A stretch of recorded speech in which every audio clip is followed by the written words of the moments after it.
নমস্কার বন্ধুরা, আমাদের চ্যানেলে স্বাগতম। টিএ নিয়ে একটি গুরুত্বপূর্ণ আপডেট দিতেই হবে বকেয়া ডিএ। 17টি সংগঠনের আহ্বানে বকেয়া মহার্ঘ ভাতার দাবিতে গণ অবস্থান বিক্ষোভের ডাক।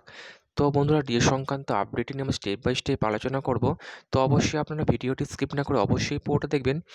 তো তার আগে বলে রাখি, যে সকল বন্ধুরা আমাদের চ্যানেলে নতুন, আমাদের চ্যানেলটির পাশে সাবস্ক্রাইব করার পর পাশের যে বেল আইকন সেটিও প্রেস করবেন। লেটেস্ট ভিডিও আপডেটগুলি সবার আগে পেয়ে যাবেন। দেখে নেব আজকে ডিএ সংক্রান্ত গুরুত্বপূর্ণ আপডেটটি। ফের পথে নামছেন রাজ্যের সরকারি কর্মীরা। 17টি সংগঠনের আহ্বানে বকেয়া মহার্ঘ ভাতার দাবিতে 1 মার্চ শুক্রবার কলেজ স্ট্রিটে গণ অবস্থানে বিক্ষোভের ডাক দেওয়া হয়েছে। ন্যায্য মহার্ঘ ভাতার দাবিতে দীর্ঘদিন ধরে পশ্চিমবঙ্গের রাজ্য সরকারি কর্মীরা কেন্দ্রীয় হারে মহার্ঘ ভাতার দাবিতে আন্দোলন চালিয়ে যাচ্ছেন। 2024 সালের রাজ্য বাজেটে 4% মহার্ঘ ভাতা বেড়েছে রাজ্য সরকারি কর্মীদের। তার আগে জানুয়ারি মাস থেকে 4% হারে বর্ধিত মহার্ঘ ভাতা পাচ্ছিলেন রাজ্যের সরকারি কর্মীরা। চলতি বছরের মধ্যে দুবার মোট 8% মহার্ঘ ভাতা বৃদ্ধি পেলেও রাজ্য সরকারি কর্মীরা তাতে খুশি হননি।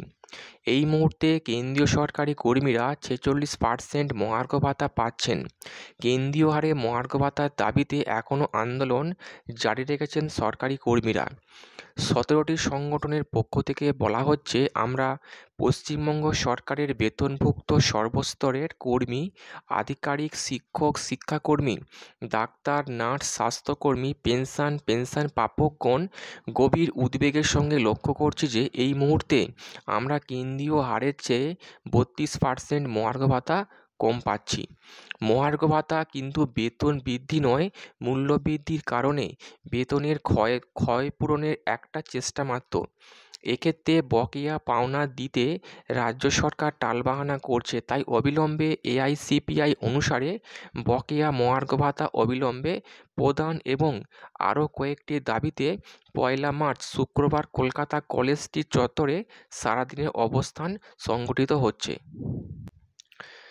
সকলেই লক্ষ্য করছি, সরকার মেলা, খেলাসহ নানান অপ্রয়োজনীয় খাতে এবং দান খয়রাতে বিরাট অর্থ ব্যয় করছেন।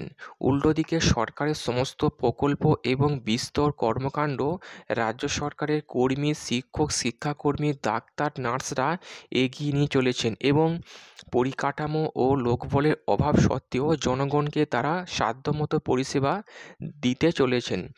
এর আগে আমরা 17টি সংগঠনের আহ্বানে 10ই জানুয়ারি মহাবোধি সোসাইটি হলে এই বিষয়ক সেমিনার সংগঠিত করেছি।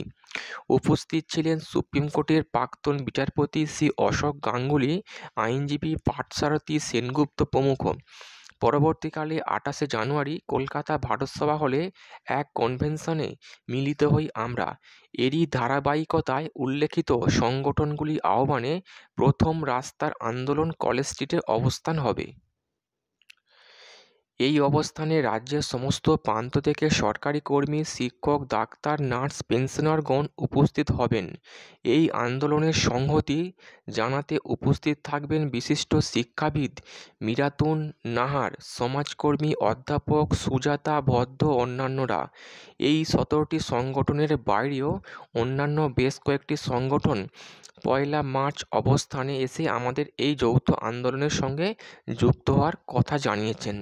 সংগঠনগুলি হলো মাধ্যমিক শিক্ষক শিক্ষাকর্মী সমিতি, confederation of state government employees, Paschimbanga ভূমি ও ভূমি সংস্কার কর্মী সমিতি, বঙ্গীয় প্রাথমিক শিক্ষক সমিতি, forum of survey engineers and technologist, সারা বাংলা শিক্ষক ও শিক্ষাকর্মী সমিতি, progressive teachers association of Bengal, Paschimbanga সরকারি কর্মী union, Calcutta university employees union, Paschimbanga প্রাথমিক শিক্ষক সমিতি, service doctors forum, nurses unity, Paschimbanga সরকারি কর্মী ইউনিয়ন, প্রাথমিক শিক্ষক কল্যাণ সমিতি, federation Paschimbanga state government pensioners association. তো বন্ধুরা, এরা সবাই মিলে আন্দোলনে সামিল হচ্ছেন। তো বন্ধুরা, এই ছিল ডিএ সংক্রান্ত গুরুত্বপূর্ণ আপডেট। পশ্চিমবঙ্গের সরকারি কর্মীরা ক্রমাগত কেন্দ্রীয় হারে ডিএর দাবিতে আন্দোলন চালিয়ে যাচ্ছেন এবং তারা যতদিন না পর্যন্ত ডিএ পাচ্ছেন আন্দোলন চালিয়ে যাবেন এমনটাই বলেছেন। তো বন্ধুরা, এই ছিল ডিএ সংক্রান্ত গুরুত্বপূর্ণ আপডেট। কেমন লাগলো কমেন্ট করে লাইক করতে ভুলবেন না। ডিএ সংক্রান্ত পরবর্তী আপডেট পাওয়ার জন্য আমাদের চ্যানেলটি সাবস্ক্রাইব করে রাখবেন। থ্যাংক ইউ বন্ধুরা ভিডিওটি দেখার জন্য।